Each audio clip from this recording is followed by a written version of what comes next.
Every year, horror fans of the world unite for the annual 31 Days of Horror Challenge, or 31 Days of Halloween, which is basically this chance to baste ourselves in all that amazing Halloween-y goodness by watching and reviewing a horror movie every day during the month of October. Sometimes there's guidelines, kind of suggestions for what to watch, but usually it's just a free-for-all. Watch what you want, get the review done, and move on. Now, there's loads of people that do this challenge every year, but for me, this is my first ever go at it, and that's why I fancied making my first time special. So how do I do that? By thinking up a really great theme for the whole series of videos that's going to be something interesting for me, and hopefully for you as well. It's something that I've been giving some thought for the last few months, just because it's something that I've been looking forward to doing, and I've kind of been thinking, what can I do to make this special? So one of the things that I really like doing is, rather than going the kind of easier way of looking maybe at one particular director, and the truth is there's not many directors of any real note who have actually directed more than 31 horror films, is to focus on one particular actor that I really like, so that you get a chance to look at this kind of wider variety of films. We've all got those favourite people that we just love to see in films and will watch in just about anything. So I went from thinking that it would be good to focus on one actor's filmography to thinking, who should that be? I mean, to be honest, 31 films is actually quite a big ask, and I wanted to try and find somebody who'd been in a lot of different types of horror film, as opposed to somebody like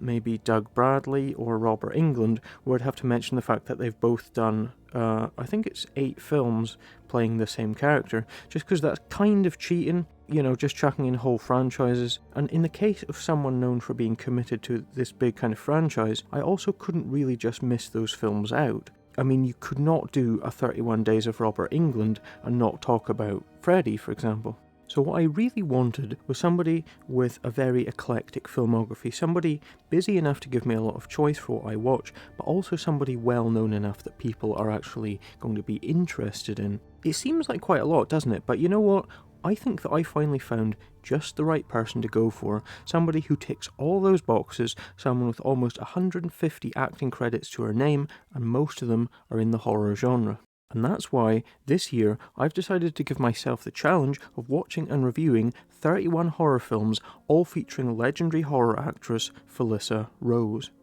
Why FELISSA ROSE? Well, because she's awesome, stop being such a fucking hater. But also, there's the fact that A, she's actually made an awful lot of horror films, I mean a really quite staggering body of work, all things considered, but also, maybe more importantly, is that B, most of them are actually films that I've never seen before, which means that this is going to be a voyage of discovery for me too. But I think really what it comes down to is the fact that of all the famous kind of genre icons to choose, FELISSA ROSE is somebody who's got a really interesting range of work, whilst also being somebody who is very much a beloved part of the horror community, who most people are familiar with to some degree, even if they maybe haven't necessarily seen a great many of her films. I personally like finding actors that you see again and again in different films of a certain type, because it suggests that we're dealing with somebody that likes the same things that we do. A lot of times I've been impressed with maybe a particular actor, looked them up, then specifically gone out of my way to watch everything that they've been in, even the really obscure stuff. That's why the idea of just focusing in on one actor appeals to me, because it helps you to build up this idea of what somebody's like by seeing the films that they've been in. And really, there's few horror stars who come close to having as many credits as FELISSA ROSE. But really, the big deciding factor for me is the fact that they're films of a type that I'm not that familiar with. They're largely these kind of low-budget indie films of the early 2000s to modern day. It'd be easy to spotlight somebody big and obvious who's done loads of 80s stuff or big modern horror blockbusters, but I like the idea of taking the road less travelled and getting the chance to expand my knowledge of the genre at the same time. I mean, for somebody with such a sizable rep for being a scream queen as FELISSA ROSE has got, she really hasn't done that many big, instantly recognisable horror films, but she has certainly been super busy and is still raking in a steady stream of fan attention for her work. But far from being somebody that's really fussy about choosing her parts to the extent that she's barely in anything, FELISSA ROSE is somebody that clearly loves what she does and relishes the chance to be in as many horror films as is humanly possible, and she's often talked about how much she loves the whole indie horror world and the chance to work with filmmakers that care about what they're doing rather than just going after the big paychecks from directors going through the motions, just doing these kind of big, empty corporate gigs. For somebody with such a huge rep in the horror world, FELISSA ROSE really does have an attitude to die for that should be an inspiration for us all, jumping at every opportunity to embrace the weird and the wonderful. And speaking of that, Felissa really has done some pretty crazy films throughout her long and busy career, which means that this is going to be a hell of a ride, taking us through some seldom explored corners of the whole kind of horror movie making world. Hopefully along the way we'll get a chance to look at Felissa Rose's career as a whole and just step back and take a look at this crazy journey that she's been on, which means that yeah, I am going to try my best to watch these films in chronological order, which means of course starting with Sleepaway Camp on the 1st of October and bringing us up to present day by Halloween. But rather than just being a bunch of random reviews, hopefully we'll get a chance to learn something about Felissa Rose herself, and hopefully you'll enjoy taking the ride with me and taking the chance to really kind of get to know her. I admit right up front that I'm not especially familiar with a lot of her films, or maybe her work in general, but I think that the more I know about her, the more that I learn about her, the more I like her. You don't get the reputation that she's got by half-arsing things after all. But if you have got any Felissa Rose films that you're particularly keen for me to check out next month, then please let me know and I will do my best to cover them. I'm going to try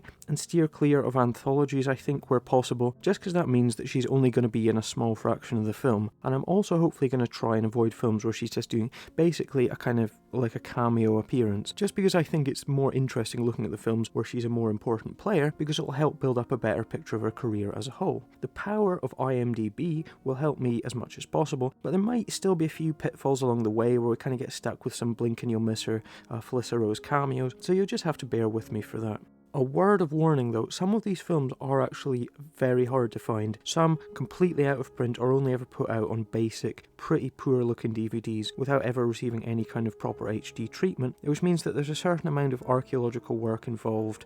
in sourcing the films in question. And that means that some of the image quality for these videos is actually probably going to be a little bit dodgy, especially I think for some of the earlier stuff, so I do apologise for that in advance. It is a shame though that so few of these films have had decent DVD or Blu-ray releases, because it makes it harder to do what I'm doing and having a chance to judge the entirety of Felissa Rose's career for yourself. But then maybe that's just part of the fun. Hopefully, the end result will be this collection of 31 shoddy, badly thrown together reviews that combine together to produce something more impressive when looked at as a whole, what I like to think of as a history of Felissa Rose in 31 horror films. And I hope that you'll join me for it during the month of October. It's going to be interesting, it's going to be fun.